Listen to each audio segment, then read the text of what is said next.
Mi nombre es el doctor Alessandro Ferretti, soy médico forense y he ejercido esta profesión durante 29 años en la región de Umbría, Italia. He examinado oficialmente 3.417 cuerpos a lo largo de mi carrera. No creo en fantasmas, no creo en apariciones, no creo en resurrecciones, o no creía. El 12 de febrero de 2019, en el sótano de una basílica en Asís, mis manos tocaron algo que ninguno de mis 3.417 casos anteriores me había preparado para enfrentar, y salí corriendo. Yo, un hombre de ciencia con casi 3 décadas de experiencia, salí corriendo de ese edificio como si algo me persiguiera. Lo que encontré adentro no tenía nombre en ningún manual que yo hubiera leído, y lo que ocurrió después cambió cada certeza que había construido en mi vida adulta. Esta es mi declaración y es completamente verdadera. Llegué a la medicina forense de la manera más común, por eliminación. Quería ser cirujano, pero durante mi segundo año de residencia en el Hospital Universitario de Perugia, comprendí que no toleraba bien las pérdidas. Cuando un paciente moría en mi turno, yo me iba a casa y no dormía. El forense jefe de entonces, el doctor Humberto Mancini, me observó durante semanas y un día me llamó a su despacho. Me dijo algo que nunca olvidé. Ferretti, tú sientes demasiado a los vivos, trabaja con los muertos, ellos ya no sufren. Tenía razón, con los muertos yo podía ser objetivo, con los muertos yo podía hacer mi trabajo con precisión, sin el peso del miedo a fallar. Me convertí en forense a los 27 años y nunca miré atrás. Mi rutina en Perugia era predecible. Llegaba a las 7:30 de la mañana, preparaba el instrumental del día, revisaba los expedientes pendientes. Mi asistente, Marco de la Valle, me tenía el café listo para las 8. Compartíamos ese ritual desde hacía 14 años. Mi esposa, Giovanna, sabía que cuando yo llegaba a casa tarde y en silencio, era porque el día había sido técnicamente complicado. Teníamos 2 hijos adultos. Llevábamos una vida tranquila, ordenada, construida sobre la certeza de que el mundo funciona con leyes que se pueden medir y documentar. La fe no era parte de ese mundo, no era parte de mi mundo. Mi madre era devota. Rezaba el rosario todas las noches y tenía un altar pequeño en su habitación con una imagen de la Virgen de Loreto y una estampita que yo, de niño, no entendía bien. Cuando ella murió en 2013, yo organicé el funeral con la misma eficiencia clínica con la que organizaba todo. No lloré en la iglesia, lloré solo, en el carro, de camino al cementerio, durante exactamente 4 minutos y medio. Luego me recompuse. Así funcionaba yo. La llamada llegó a las 6:45 de la mañana del 11 de febrero de 2019. Era el doctor Fabrizio Orsini, director de la Curia Episcopal de Asís. Conocí a Orsini por trabajo. Habíamos coincidido en 2 casos anteriores relacionados con exhumaciones para causas de beatificación.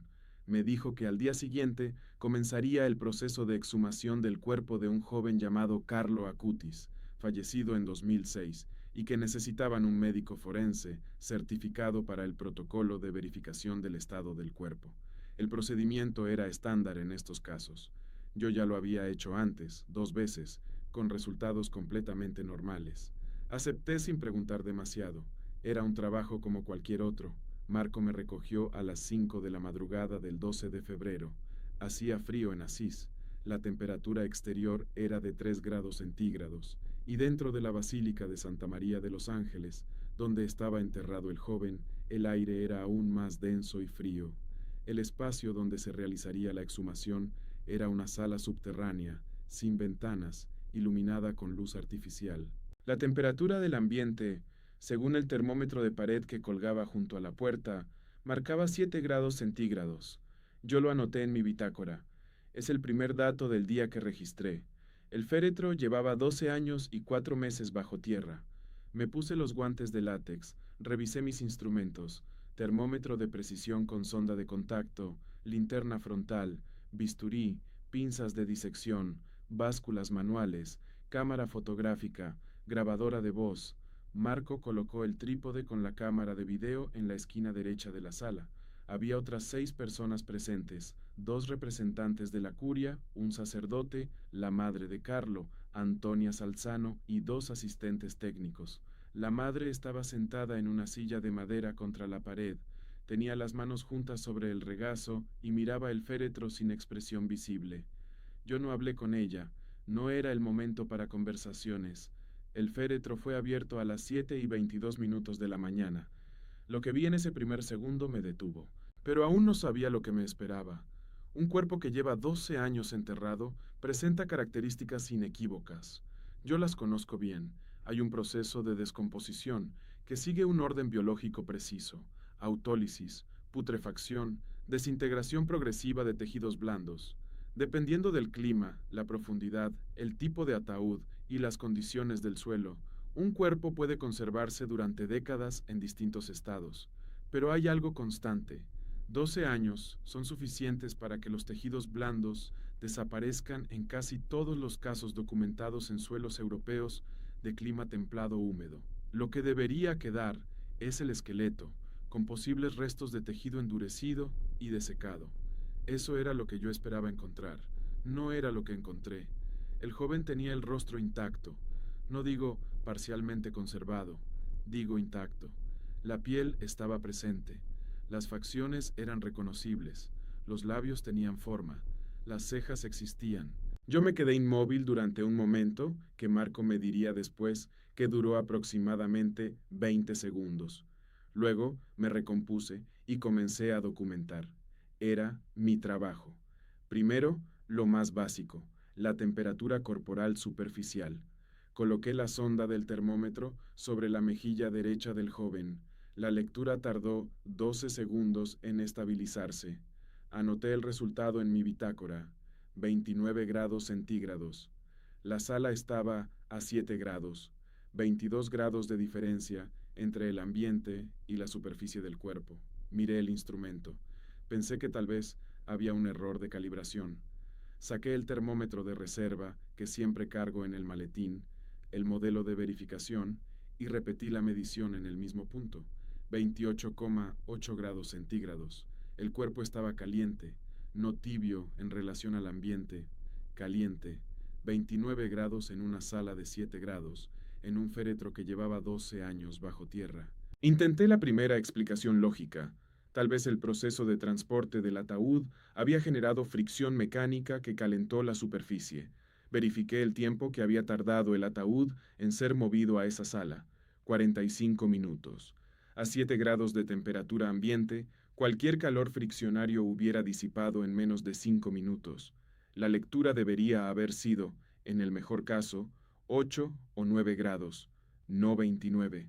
Moví la sonda hacia el cuello: 28,4 grados, hacia el dorso de la mano derecha: 27 grados, hacia la frente: 29,1. Los datos no tenían coherencia con ningún fenómeno físico conocido. Intenté la segunda explicación. Tal vez había un sistema de calefacción dentro del féretro que yo desconocía, algún mecanismo de preservación instalado años antes. Me incliné y examiné el interior con la linterna. No había cables, no había dispositivos. La madera del interior estaba seca y fría al tacto en los bordes. Solo el cuerpo irradiaba calor. Le pedí a Marco que colocara el termómetro ambiental a 15 centímetros por encima del cuerpo sin contacto. Lectura: 12 grados centígrados. El cuerpo irradiaba suficiente calor como para elevar la temperatura del aire circundante 5 grados por encima de la temperatura de la sala. Me senté en el borde del féretro. Me quité la linterna frontal. Respiré. No dije nada durante un momento. Marco me observaba desde su posición, sin moverse. Los representantes de la curia estaban en silencio. La madre seguía con las manos juntas. Luego hice lo que hace un científico cuando los datos no tienen explicación. Busqué más datos. Coloqué la sonda en el punto del pecho, sobre el esternón, con la presión mínima necesaria para asegurar el contacto térmico. Estaba buscando la temperatura del núcleo torácico, que en un cuerpo a temperatura ambiente debería ser la más baja, la más cercana al entorno. La pantalla tardó 18 segundos en estabilizarse. 30,2 grados centígrados. Me quedé mirando ese número. 30 grados en el núcleo torácico. La temperatura del núcleo de una persona viva en reposo es de 37 grados. 30 era 73% de esa temperatura. No era temperatura de cadáver, era temperatura de hipotermia severa en un ser vivo, y entonces fue cuando lo escuché, o creí escucharlo, un sonido, breve, suave, rítmico. Levanté la mano para indicarle a todos que guardaran silencio. Marco se detuvo. Los representantes de la curia se miraron. El sacerdote bajó la cabeza. La sala quedó completamente quieta. No hubo más sonido. Pensé que era mi imaginación, un efecto del estrés. Continué. Saqué el estetoscopio del maletín. No es un instrumento de uso habitual en exhumaciones, pero lo cargo siempre, por protocolo ante eventualidades médicas con el personal presente. Lo coloqué sobre el esternón del joven. Y lo que escuché a través de ese estetoscopio me hizo ponerme de pie de un salto, retroceder 3 pasos y golpear con la espalda contra la pared de piedra de la sala. Marco llegó a mi lado en 2 segundos. Me agarró del brazo. Alessandro, ¿qué pasó? No respondí. No podía. Había escuchado un latido. Primero pensé en la contaminación acústica. Las tuberías de un edificio antiguo producen sonidos que, amplificados por un estetoscopio, pueden imitar ritmos biológicos. Lo sé, lo he comprobado en años de trabajo en espacios similares. Me alejé del féretro, coloqué el estetoscopio sobre la pared de piedra y escuché durante 30 segundos. Silencio. Coloqué el estetoscopio sobre el suelo de piedra. Silencio. Coloqué el estetoscopio sobre la tapa de madera del féretro, lejos del cuerpo. Silencio. Volví al cuerpo. Respiré 2 veces. Coloqué el estetoscopio sobre el esternón. El sonido estaba ahí. Un latido. Lento. Aproximadamente 42 pulsaciones por minuto. Rítmico. Regular. Inequívoco. Mi mente entró en modo de negación activa. Era lo único que sabía hacer. Empecé a hablar en voz alta para documentar en la grabadora. Lectura de estetoscopio sobre esternón. Sonido rítmico de naturaleza indeterminada. Podría ser resonancia mecánica, vibración estructural, artefacto acústico del instrumento. Mi voz era firme, mis manos no lo eran. Le pedí a Marco que se acercara con su propio estetoscopio. Marco es asistente forense certificado con 16 años de experiencia. No es un hombre nervioso. Colocó el instrumento en el mismo punto. Escuchó durante 15 segundos. Cuando levantó la vista hacia mí, su cara había perdido el color. Alessandro, me dijo con voz baja, esto es un latido. Lo sé, respondí, pero lleva 12 años muerto. Lo sé. Nos miramos durante un segundo que pareció más largo de lo que fue. Luego volví a trabajar. Necesitaba más datos. Necesitaba más datos, o iba a perder la compostura completamente, y no era aceptable perder la compostura en presencia de la madre. Tomé medidas adicionales de temperatura con intervalos de 10 minutos. A las 7:32, 29,1 grados en la mejilla. A las 7:42, 29,3. La temperatura no bajaba, estaba subiendo ligeramente. Llamé al doctor Orsini, que estaba en la sala contigua. Le pedí que viniera solo. Cuando entró y le mostré los registros, revisó los números 3 veces. Luego, tomó su propio teléfono y llamó a alguien. No escuché la conversación. Cuando colgó, me dijo, voy a llamar a la doctora Elena Coppola. Es cardióloga. Trabaja en el Hospital de Santa María de la Misericordia en Perugia. Necesito una segunda opinión independiente antes de continuar este proceso. La doctora Coppola llegó a las 9:40 de la mañana. No le dijimos nada de lo que habíamos encontrado. Solo le pedimos que realizara su propia evaluación del cuerpo. Le dimos el estetoscopio limpio, sin contaminar por nuestras manos. Escuchó durante 40 segundos. Luego dijo, con una calma, que yo interpreté como el mismo tipo de negación que yo había experimentado. Esto es biológicamente imposible. ¿Qué escuchó? Le pregunté. Me miró. Un ritmo cardíaco. Anoté en mi bitácora, 9 horas 40 minutos. Confirmación independiente de sonido rítmico en zona torácica. 3 observadores. Instrumentos distintos. Lecturas coincidentes. Salí de esa sala a las 10:04 de la mañana. Crucé el corredor, subí las escaleras, Salí por la puerta lateral de la basílica y caminé rápidamente hasta el jardín exterior. El aire de Asís era frío y limpio. Me apoyé contra un árbol. Mis piernas no funcionaban bien. Permanecí allí 4 minutos y 17 segundos, que sé con exactitud porque miré el reloj al salir y al entrar. Luego volví, porque eso es lo que hace un científico. Si te detuviste a escuchar este testimonio hasta aquí, te pido que no pares ahora. Lo que viene a continuación es lo que tardé 3 años en poder contar. Si este tipo de historias te importa, suscríbete al canal para no perderte los que vendrán. Los análisis del tejido dérmico se realizaron durante las 2 semanas siguientes en el Laboratorio de Patología de la Universidad de Perugia. Yo supervisé personalmente cada etapa. La muestra tomada de la epidermis del antebrazo derecho, de 3 milímetros cuadrados, fue procesada con tinción hematoxilina eosina estándar y observada bajo microscopio de luz con aumento de 400 aumentos. El resultado del informe oficial, firmado por el Dr. Gianluca Sartori, jefe del departamento, decía lo siguiente: tejido dérmico con estructura celular parcialmente preservada, ausencia de necrosis avanzada, presencia de fibras de colágeno organizadas, sin proceso de saponificación o adiposera, hallazgo infrecuente en tejido de esta antigüedad.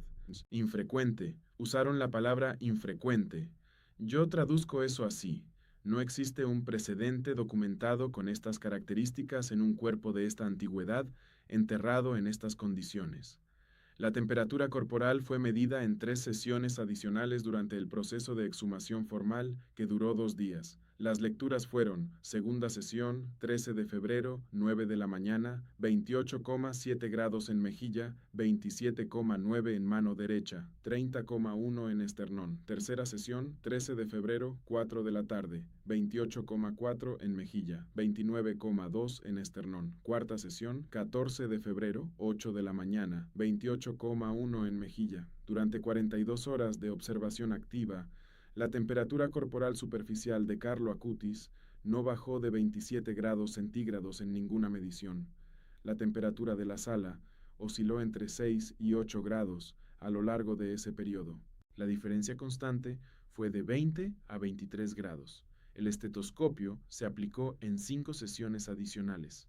En 4 de ellas, el sonido rítmico fue detectado. En una sesión, la de la tarde del 13 de febrero, no fue detectado. No tengo explicación para esa ausencia ni para las 4 presencias. La doctora Coppola regresó el día 14. Quería escuchar de nuevo. Esta vez trajo un estetoscopio electrónico con capacidad de grabación. Colocó el instrumento sobre el esternón durante 90 segundos.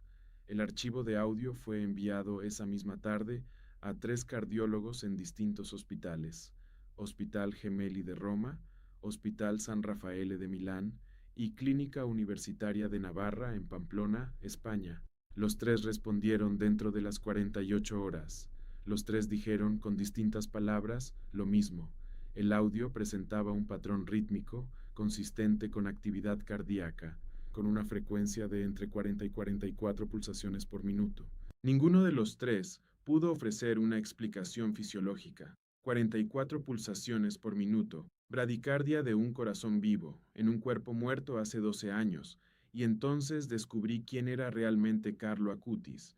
Durante el proceso, yo no había investigado quién era el joven cuyo cuerpo examinaba. Eso es parte de mi protocolo: no construir vínculos personales con los casos mientras están activos.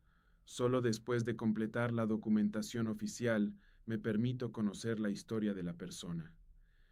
El 15 de febrero de 2019 me senté en mi despacho con una taza de café y abrí el expediente biográfico que la curia había preparado. Carlo Acutis. Nacido el 3 de mayo de 1991 en Londres, de padres italianos. Fallecido el 12 de octubre de 2006 en el Hospital San Gerardo de Monza, en Lombardía. Leucemia promielocítica aguda, tipo M3. Tenía 15 años. Yo tenía 29 cuando empecé en la medicina forense. Él tenía 15 cuando murió. Esa sola cifra me detuvo un momento. Seguí leyendo. Había creado, a los 14 años, una exposición itinerante que documentaba 166 milagros eucarísticos de la historia de la Iglesia. 166. Fotografías, análisis, fuentes históricas verificadas. Había diseñado él solo el sistema informático que la organizaba. Un niño de 14 años. Había dicho, según el expediente, la Eucaristía es mi autopista al cielo. Leí esa frase 3 veces.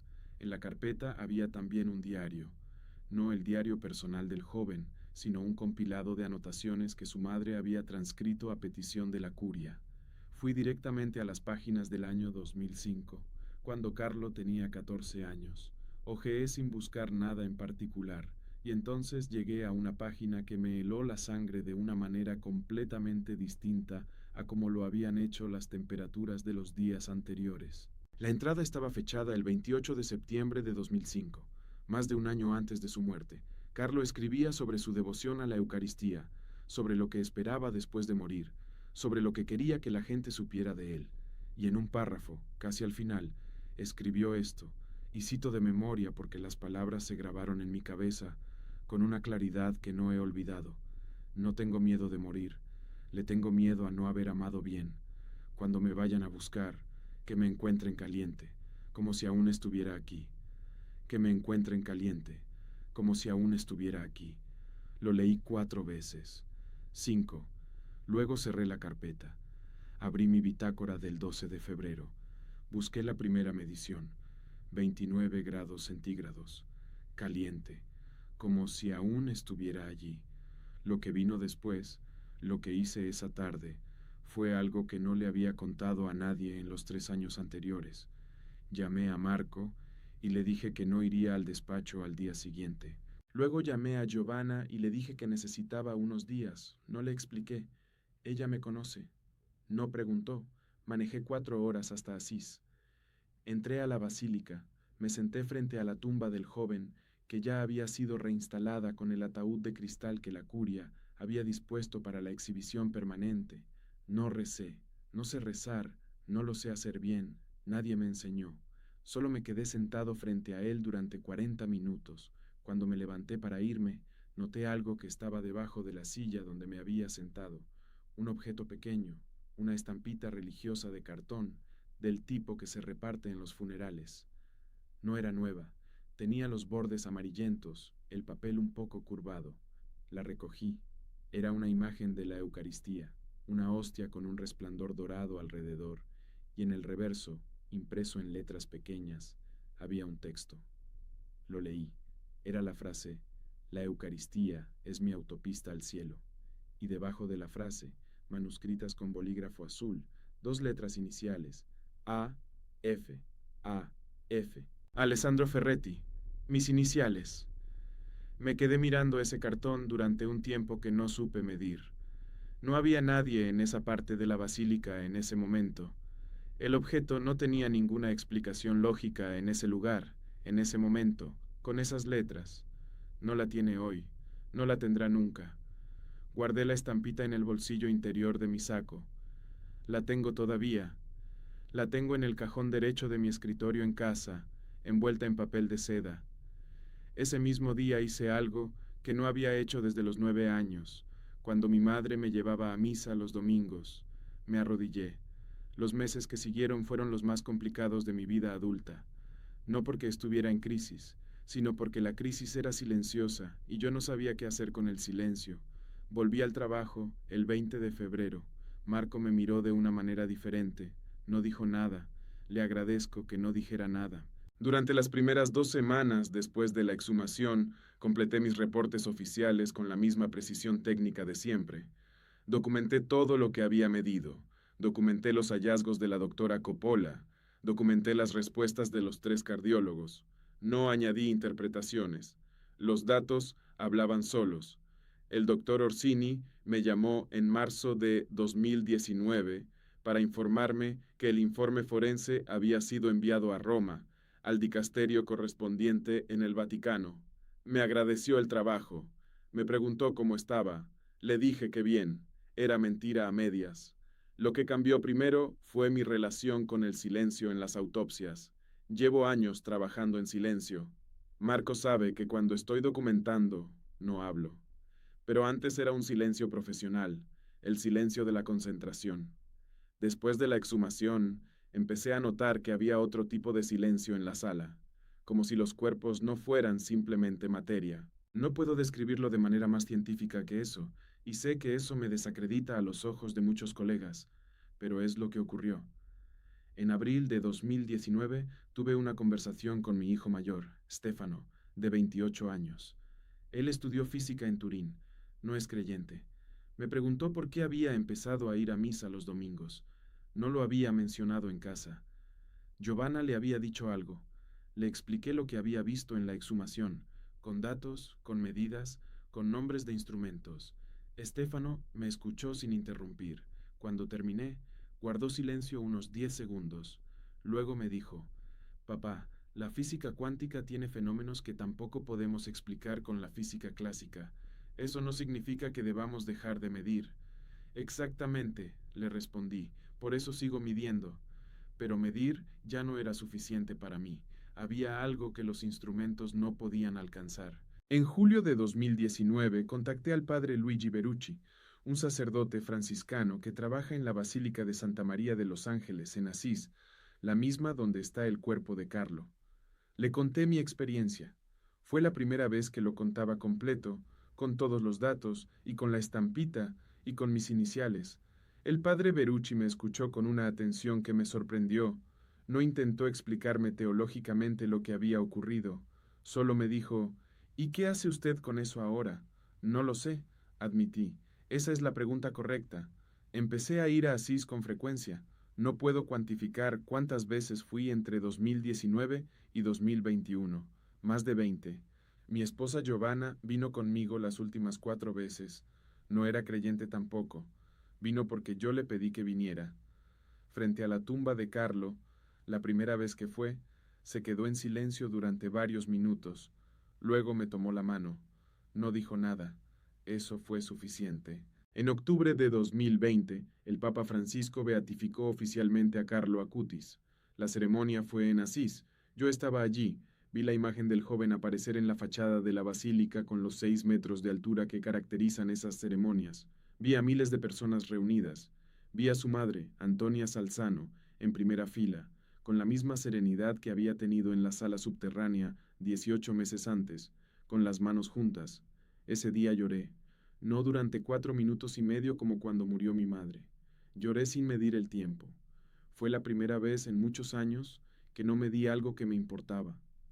En 2022, la Iglesia comenzó el proceso de verificación del segundo milagro necesario para la canonización. El caso involucraba a una joven costarricense llamada Valeria Valverde, quien había sufrido un trauma craneal severo y había experimentado una recuperación inexplicable después de que su familia rezara ante una reliquia de Carlo Acutis. Yo no participé en ese proceso directamente, pero me mantuve en contacto con la curia para seguir el desarrollo.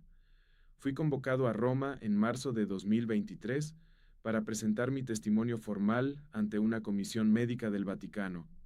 Declaré durante 4 horas.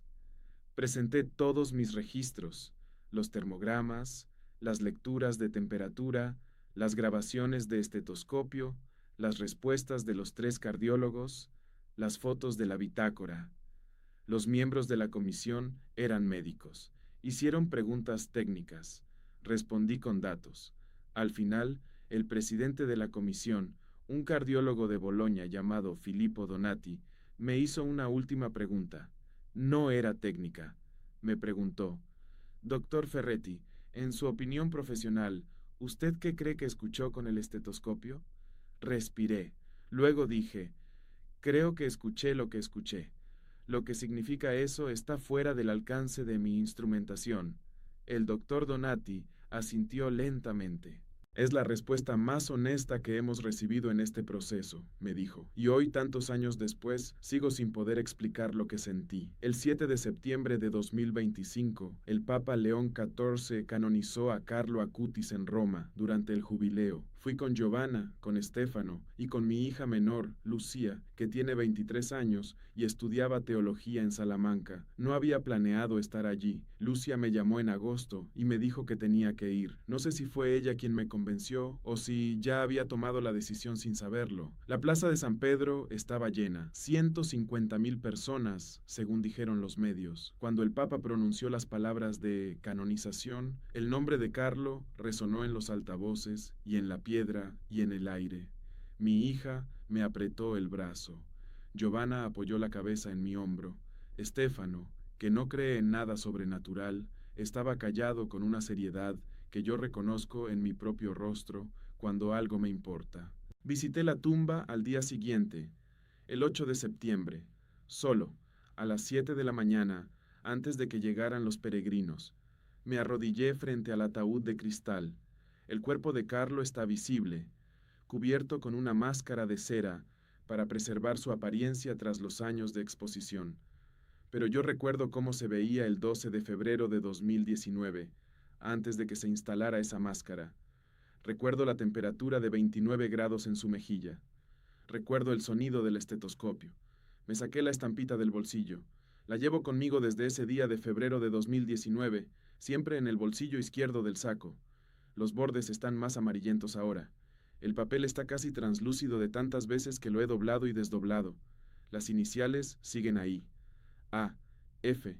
La puse sobre el cristal del féretro. La dejé apoyada. La fotografié. Luego la recogí y la guardé de nuevo. Cuando me levantaba para irme, escuché pasos detrás de mí. Me volteé. Era una mujer mayor, con una bufanda azul, que se acercaba lentamente con un rosario en la mano. Me miró. Yo la miré. No dijo nada. Yo tampoco. Ella tomó mi lugar frente al féretro y se arrodilló. Salí de la basílica al aire de Asís. Era temprano y la ciudad estaba casi vacía. Los adoquines de la calle estaban húmedos de rocío. Me detuve en la esquina y miré el cielo. Era azul, claro, sin nubes. La temperatura del aire era, calculo, de 12 grados centígrados. Saqué mi teléfono y llamé a Giovanna. ¿Cómo estás?, me preguntó.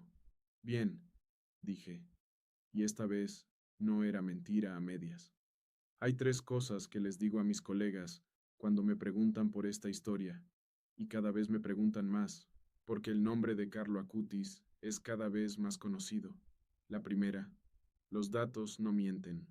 Medí lo que medí con los instrumentos que tenía. Los registros existen, son verificables. Están en el archivo de la Curia de Asís y en mis propios archivos. Cualquier colega que quiera revisar la metodología puede hacerlo. La segunda, hay fenómenos que los instrumentos actuales no pueden explicar. Eso no significa que no ocurrieron, significa que los instrumentos aún son insuficientes. La ciencia ha estado en esa situación muchas veces antes. Siempre avanza. La tercera es la más difícil de decir en voz alta en un congreso médico, pero la digo de todas formas. Hay algo más grande que la suma de todo lo que podemos medir. No sé cómo llamarlo. Yo ya sé cómo llamarlo, en realidad, pero dejo que cada persona llegue a su propio nombre. Carlo Acutis tenía 15 años cuando murió. Todos nacen como originales, pero muchos mueren como fotocopias, decía él. Él no murió como fotocopia. Murió siendo exactamente quien era. Y lo que dejó en el mundo, lo que dejó en ese sótano en Asís, lo que dejó en mis manos y en mis instrumentos, y en esa estampita, con mis iniciales, es algo que ningún manual que yo haya leído ha podido explicarme todavía. Llevo 29 años trabajando con los muertos. El doctor Mancini tenía razón. Los muertos no sufren, pero a veces, muy de vez en cuando, los muertos nos hablan de maneras que no esperamos. Carlo lo hizo, y yo escuché. Si este testimonio te marcó tanto como esa exhumación marcó mi vida, te pido que te suscribas al canal y compartas este video con alguien que necesite escucharlo. Las huellas del cielo están en todas partes, solo hay que saber mirar.